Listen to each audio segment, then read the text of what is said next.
He's always been useless. My stepmother announced at family dinner. Let's just take his room. Her daughters agreed. I stayed silent. This morning they were all crying in the street.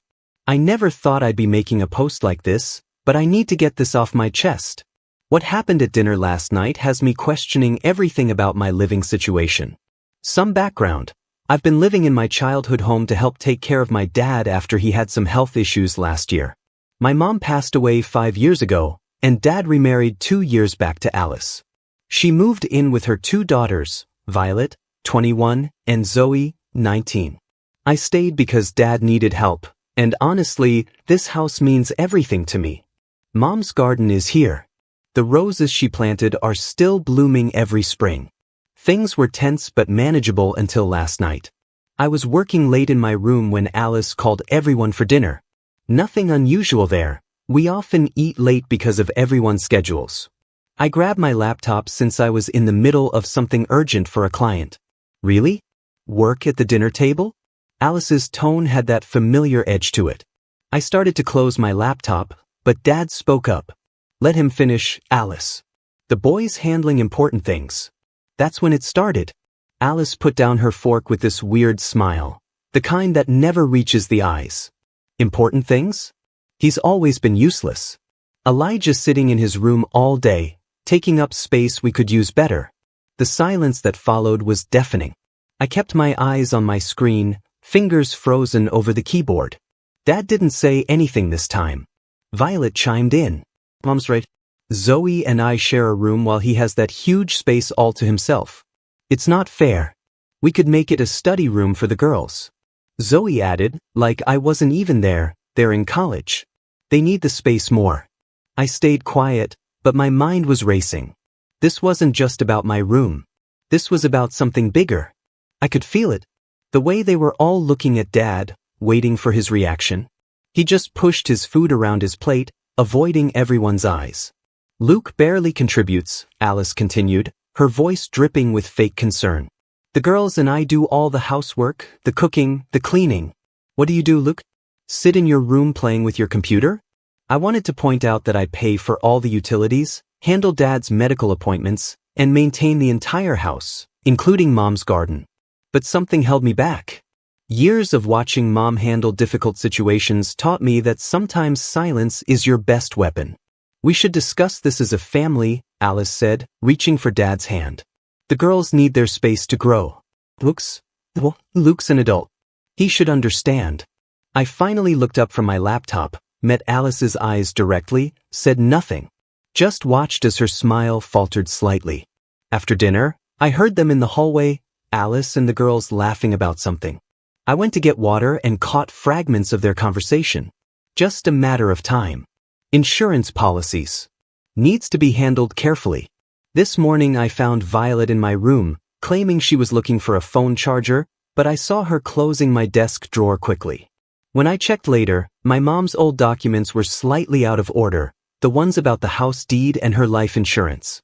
I'm writing this from my car right now, parked a few blocks away. I need advice.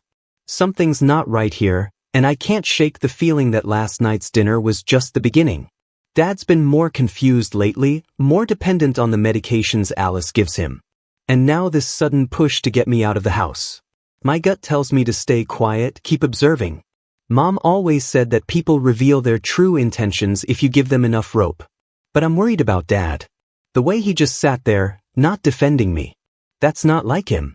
Or maybe it is now, and I've been too busy working to notice how much has changed. I'm going to start documenting everything. Setting up cameras in the common areas might be next. Part of me feels paranoid for even thinking this way, but the other part remembers how Mom used to say, trust your instincts, Luke. They'll never lie to you. I have a call with a lawyer tomorrow, just a consultation. Maybe I'm overreacting, but something about the way Alice smiled when she said useless, it wasn't just an insult. It felt like a first move in a game I didn't know we were playing. We'll update when I know more. Right now I need to get back before they notice I'm gone. The last thing I want is to give them any ammunition. But I'm not leaving. This was Mom's house too, and I made her a promise before she died. I intend to keep it. Things have escalated, And I've discovered some disturbing information that makes me glad I started documenting everything. It started with a spilled cup of coffee. Alice knocked over her mug this morning while rushing to clean my dad's office. I offered to help, but she practically shoved me out of the room. That's when I noticed she wasn't actually cleaning. She was searching for something. I waited until everyone left for the day. Dad had a doctor's appointment with Alice, and the girls were out. The office was different. Papers slightly out of place, cabinet drawers not fully closed. I started putting things back in order, and that's when I found them stuffed hastily behind the filing cabinet. Bank statements, loan applications, divorce papers, not just one set, but 3. Alice had been married 4 times before my dad. Each marriage lasted between 2 and 3 years. Each time to men who had recently lost their wives.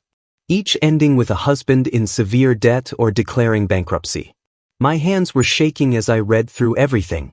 There were newspaper clippings too, carefully preserved. Obituaries of wealthy women followed by wedding announcements months later. Alice's name appeared in all of them, though sometimes as Alexandra or Alicia. I photographed everything, then put it back exactly as I found it. Years of organizing data files has taught me the importance of detail. As I was finishing, I heard voices outside. Violet and Zoe returning early. Mom says we need to move faster, Violet was saying. The old man's getting suspicious about his accounts. Did you get the papers from Luke's room? No, that idiot's always there. But Mom says once we get the refinancing done, it won't matter. He'll have to leave. I stayed perfectly still in the office, barely breathing. They passed by, still talking, but their voices faded.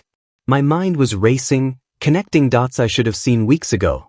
Dad's confusion about his bank statements, the missing mail, the constant questions about his investment portfolio. All those times Alice insisted on helping him with financial decisions because he was still recovering. I made some calls. First to the bank. Turns out there's been multiple attempts to access Dad's accounts, all denied because they needed his in-person signature. Then to his doctor. They couldn't share details, but they confirmed his next appointment isn't until next month. So where did Alice take him today? I drove to all the nearby banks. Found them at the 3rd one. Through the window, I could see Alice hovering over Dad as he sat with a loan officer. I walked in casually, like I was there for my own business. The look on Alice's face when she saw me, I'll never forget it. Pure hatred, quickly masked with a smile. Luke, what a surprise. We're just helping your father organize his retirement planning. Dad looked confused. Luke, Alice said you were too busy to come. Never too busy for this, Dad. I sat down next to them. In fact, I've been really interested in learning more about the family finances, especially given your previous experience managing estates, Alice. All 4 of them. The loan officer looked between us, clearly sensing tension. Alice's hand tightened on Dad's shoulder. Perhaps we should continue this another time. Elijah isn't feeling well. I feel fine, Dad said. But Alice was already gathering the papers. I caught a glimpse of one, refinancing documents for our house. The amount was twice its value. Back home, things are different now. The fake politeness is gone. Alice cornered me in the kitchen after Dad went to bed. You have no idea what you're dealing with, she hissed. Your father signed everything weeks ago. It's done. The only question is whether you leave on your own or whether we make things difficult. I didn't respond. Just pulled out my phone and played a recording of her conversation with the girls about the refinancing scheme. Her face went pale. That's illegal, she whispered. So is financial elder abuse. And identity theft. And whatever you've been doing to Dad's medication. She backed away, but not before I saw something dangerous flash in her eyes. You're just like your mother. Always thinking you're so clever. That stopped me cold. What do you know about my mother? Alice just smiled and walked away. I'm typing this from my room, where I've added extra locks. The lawyer's coming tomorrow morning. But something about the way Alice mentioned my mom keeps nagging at me.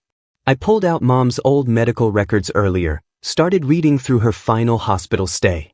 Something's not adding up about her death. I have to go. I hear movement in the hallway. But I've copied everything important to a secure drive and sent backups to multiple people. Whatever happens next, there's going to be a paper trail.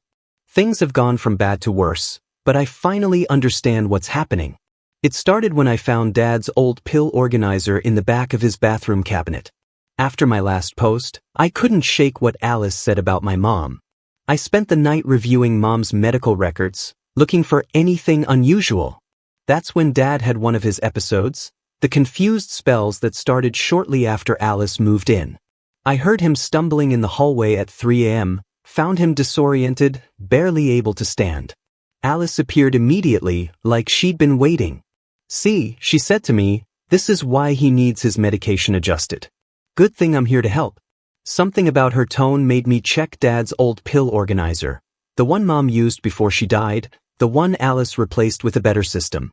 The labels were still there, clear instructions for each medication. I compared them to his current pills. They looked similar, almost identical, but not quite. I took samples from both organizers to a friend who knows about these things. The results came back this morning. The old pills matched Dad's prescriptions perfectly. The new ones, similar shape and color, but the dosages were all wrong. Some were completely different medication. I started digging deeper. Called every pharmacy within driving distance. Found 3 where Alice had been filling prescriptions, each under a slightly different name. When I mentioned potential medication fraud, one pharmacist got very quiet. She asked me to hold, then came back with a senior staff member. Turns out they'd flagged some concerns months ago, combinations that shouldn't be prescribed together, dosages that seemed off. They tried calling Dad's doctor, but someone always intercepted the calls. Someone who claimed to be his home care nurse. While I was processing this, Violet made a mistake. She left her laptop open when she went to make coffee. Her browser was open to a search, effects of mixing medication name with alcohol. The same medication I'd found in Dad's new pills. I photographed everything, then started quietly replacing Dad's pills with the correct ones from his old prescription. Within days the changes were obvious. His confusion lifted. His hands stopped shaking. He started asking questions about the refinancing papers he'd signed. Alice noticed too. I caught her in Dad's bathroom yesterday, rifling through his medicine cabinet. She didn't see me watching. When she left, I checked. She tried to switch the pills back, but I'd already hidden the real ones in my room. This morning I heard her on the phone.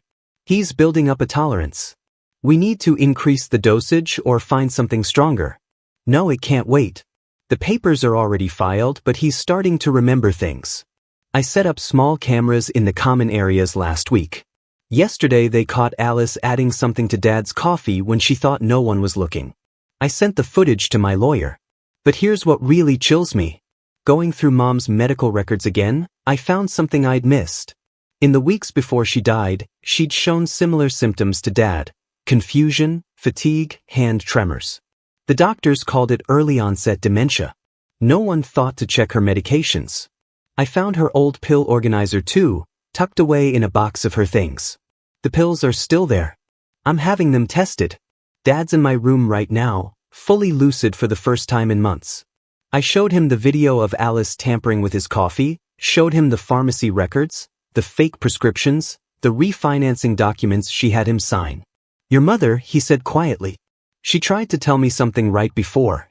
She said she'd found something important, but then she got sick and..." He couldn't finish the sentence. He didn't have to. Alice is downstairs with the girls, probably planning their next move. They don't know we're up here putting all the pieces together. Don't know about the cameras, the recordings, the evidence we've collected.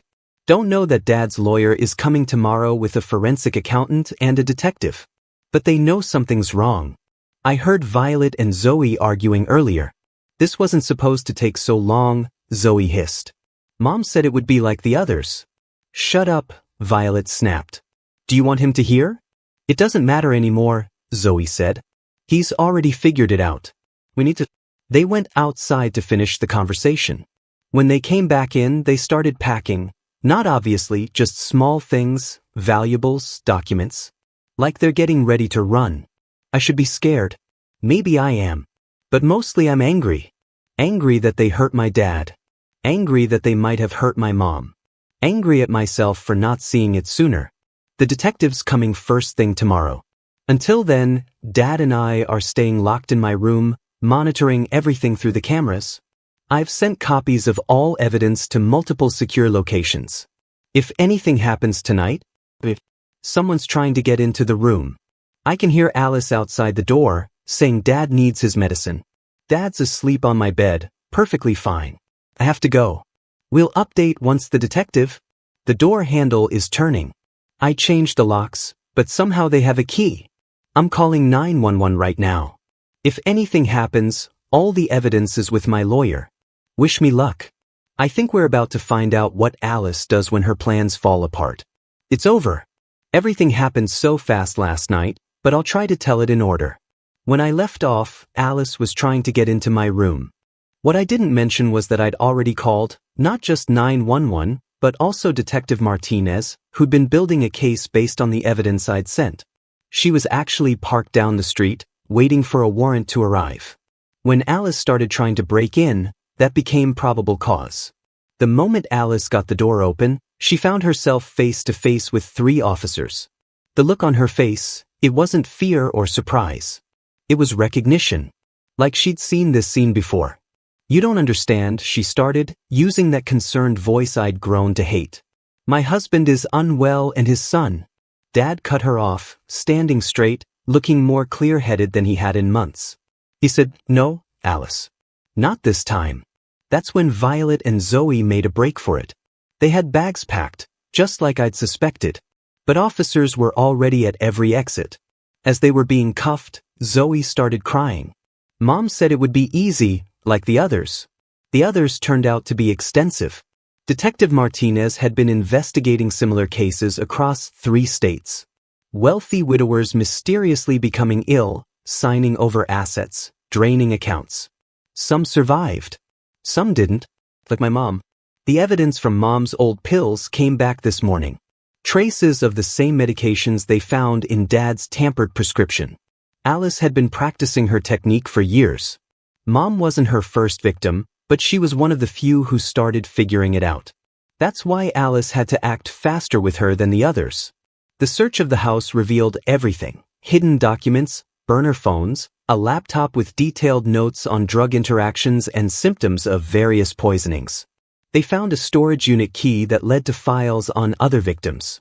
Alice kept trophies, documents, newspaper clippings. Her own little hall of fame. But here's the part that really got to me. In Alice's bedside table, they found Mom's journal. The last entry was dated 3 days before she died. Found proof. Meeting lawyer Tuesday. Have to protect Luke and Elijah. She never made it to Tuesday. Alice, Violet, and Zoe spent the night in jail. This morning they were crying in the street as officers executed a search warrant on their cars. Zoe broke first, told them everything. Turned out she and Violet had done this before with their mom. They were willing participants, trained from teenagers to help isolate and manipulate victims. The district attorney is charging them with multiple felonies: attempted murder, fraud, identity theft, elder abuse, and reopening several accidental deaths, including my mother's. The evidence is overwhelming. Alice's careful record-keeping is going to bury her. Dad's in therapy now, processing everything. The doctors say he'll make a full recovery from the medications. He spends a lot of time in Mom's garden, taking care of her roses. Yesterday he looked at me and said, "Your mother would be proud. She always said you saw things others missed." The house is quiet now. Peaceful. We're going through old photos, remembering Mom, talking about things we've both kept inside too long. Dad admitted he rushed into marriage with Alice because he was lonely, afraid of aging alone. I told him he's never alone. He's got me. Remember that? That refinancing paperwork Alice had Dad sign? Turns out she forged his signature. The bank's fraud department caught it during routine verification. They'd been building their own case against her for weeks. Alice's previous victims' families have been contacting us. There are support groups, shared stories. Mom wasn't the only one who tried to fight back. She was just the first one whose son finished what she started. This morning I had coffee with Dad in Mom's garden. The roses are blooming early this year. While we sat there, a package arrived. Mom's case files from the original investigation. Detective Martinez thinks we might find more evidence to help the other families get justice. Dad picked up one of Mom's journals and started reading aloud. My boys are stronger than they know. Together they'll figure it out. I just have to leave them enough breadcrumbs. She did. Mom, we followed them all the way home. To everyone who followed this story and offered support, thank you. To anyone who's got that gut feeling that something's not right, trust it.